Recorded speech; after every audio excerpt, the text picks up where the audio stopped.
الرجيم بسم الله الرحمن الرحيم كتب عليكم الصيام كما كتب على الذين من قبلكم لعلكم تتقون.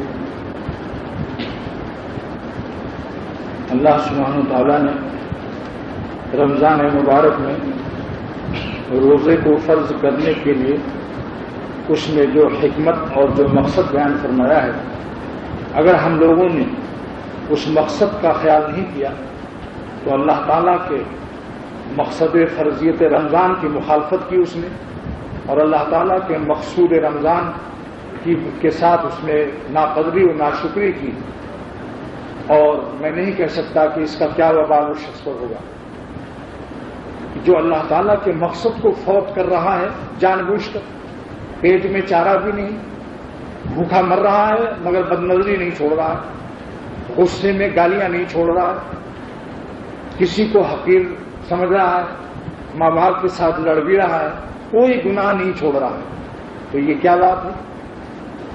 جب اس کے پیٹ میں چارہ نہیں ہے اس وقت اس کا یہ حال ہے تو عید کے بعد کیا حال ہوگا اس کا؟ اس لیے بزرگوں نے فرمایا ہے کہ جس کا رمضان جتنا زیادہ گناہوں میں اور برا گزرے گا پورا سال اس کا خراب گزرے گا.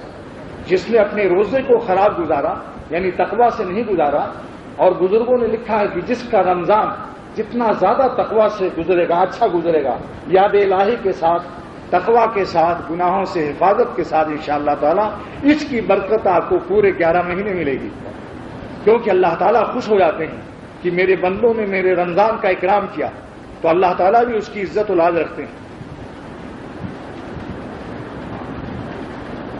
اس لیے میں نے یہ آیت تلاوت کی. دوستو ذرا سی فکر کی ضرورت ہے، بس ہمت موجود ہے. جو لوگ کہتے ہیں صاحب گناہ چھوڑنے کی ہمت نہیں ہے، ہمت موجود ہے، ہم اس کو استعمال نہیں کرتے. اگر ہمت نہ ہوتی تو آپ دفتر کیوں جاتے ہیں؟ ساری دنیا کے محنت کے کام کر رہے ہیں، آپ ملٹری لگی ہوئی ہے، کرفیو لگا ہوا ہے، اس وقت کیوں نہیں آپ نکلتے شہر میں؟ اس وقت بھی جائیے الفسٹن اسٹیٹ کا معائنہ کیجیے، معلوم ہوگا کہ آپ کو ہمت اللہ پاک نے سب کو دی ہے، ہمت کے استعمال کی ضرورت ہے. تو اللہ سبحانہ و تعالیٰ کا یہ ارشاد، کیا ایمان والو تمہارے اوپر روزہ فرض کیا جا رہا ہے، کتب علیکم الصیام، تمہارے اوپر روزہ کو فرض کیا جا رہا ہے، لیکن مقصد کیا ہے؟ لعلکم تتقون، تاکہ تم متقی بن جاؤ، نفس و شیطان کی غلامی سے نکل کر، بری بری عادتوں سے چھوٹ کر تم صالحین کے زمرے میں شامل ہو جاؤ اور اچھے بندے بن جاؤ، گندے بندے نہ بنو. وہ باپ جو اپنے بیٹوں سے کہتے ہیں کہ بچے یہ گندے بچوں کا کام ہے، بچی اس کو چھوڑ دو، یہ گندے بچے ایسا کرتے ہیں، لیکن خود بھی تو ذرا گندے بندے نہ بنو.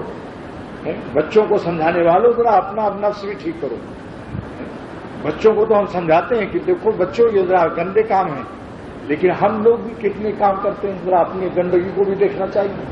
ہم سب کو اپنی گندگی کا بھی لحاظ کرنا چاہیے کہ ہمارے منہ سے غیبت تو نکل نہیں رہی ہے.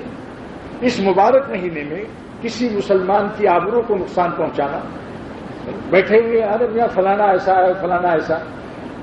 کمال یہ ہے کہ پیٹ میں چارہ نہیں اور پھر بھی اچھل رہا ہے بیچارہ.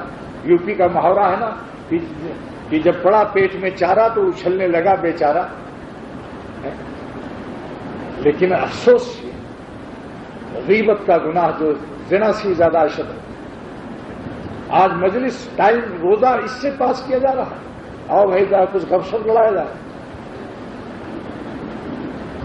تو یہ رمضان کا مقصد سامنے رکھیے کہ جو ہماری زندگی کا خالق ہے، جو ہماری زندگی کا مالک ہے، جس نے ہمارے لیے کائنات بنایا، زمین بنائی، آسمان بنایا، سورج و چاند ہمیں عطا فرمایا، انہوں نے اس کریم مالک نے ہمیں یہ مقصد بتایا کہ اے ایمان والو روزہ کیوں فرض کیا جا رہا ہے؟ بس خالی ہے کہ تم دن بھر بھوکے رہو اور پانی میں پیاسے رہو، بس. مقصد کیا ہے اس کا؟ لعلکم تتقون، یہ وہ مقصد ہے جو صوفیہ نہیں بیان کر رہے ہیں. نہیں تو آپ کہیں تصوف کا کوئی مسئلہ ہے، تصوف کا مسئلہ بھی سراخوں پر ہے، لیکن یہ مقصد تو اللہ تعالیٰ بیان فرما رہے ہیں. جو ہماری زندگی کے مالک اور خالق اور پالنے والے ہیں ہم کو، کہ تاکہ تم متقی بن جاؤ۔ لہذا جو شخص رمضان میں متقی بننے کی کوشش نہیں کرتا، جو شخص رمضان میں گناہ چھوڑنے کی فکر نہیں کرتا، وہ اللہ تعالیٰ کے اس مقصد کو، اس جملے کو لعلکم تتقون، اس کے ساتھ اس کا کتنا غیر شریفانہ معاملہ ہے۔ آپ سوچیے کہ اللہ تعالیٰ تو یہ بیان فرما رہے ہیں، لیکن رمضان میں بھی ہم لعلکم تتقون کا انعام نہ حاصل کریں اور اس مہینے میں بھی گناہ نہ چھوڑیں، تو سمجھ لو یہ کیا ہے؟ یہ اللہ تعالیٰ کی مقصد فرضیت رمضان کے ساتھ مخالفت۔